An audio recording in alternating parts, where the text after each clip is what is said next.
हाय, मी प्रियंका आणि आज माझ्या भाचीला तिच्या सासरी सोडवायचं होतं आणि त्यामुळे मी माझ्या नंदेच्या घरी गेली होती. आणि नंदेच्या घरी आपलं मासवडीचा बेत होता, त्यामुळे स्वयंपाक करायचा होता, खूप सारा स्वयंपाक करायचा होता. त्यामुळे मी लवकरात लवकर गेली होती. खूप सारं पीठ मळलं आणि जवळजवळ 50-60 चपात्या लाटायच्या होत्या. चपात्या केल्या, मासवडी थापून घेतली, ते सर्व काही बनवून घेतलं. आम्ही 4-5 जणी होतो. सगळा स्वयंपाक केला छान मस्तपैकी. आणि त्यानंतर आम्ही सोनूची ओटी भरली. सोनूनी छान मेकअप केला होता, खूप सुंदर दिसत होती आमची नवरी. आणि नवरीच्या लग्नाला 2-2.5 महिने झालेत, पण बुती द्यायला खूप लेट झालं, कारण काही ना काही अडथळे येत होते. पण आता फायनली तिला आम्ही संक्रांतीची बुती देतोय.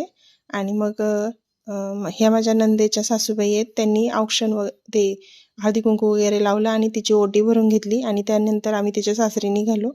गेल्यानंतर तिथं त्यांच्या बायकांनी ती बुती सोडली सर्व काही, आणि ते 5 जणींना हळदी कुंकू लावून ओटी भरून देतात. Bye bye.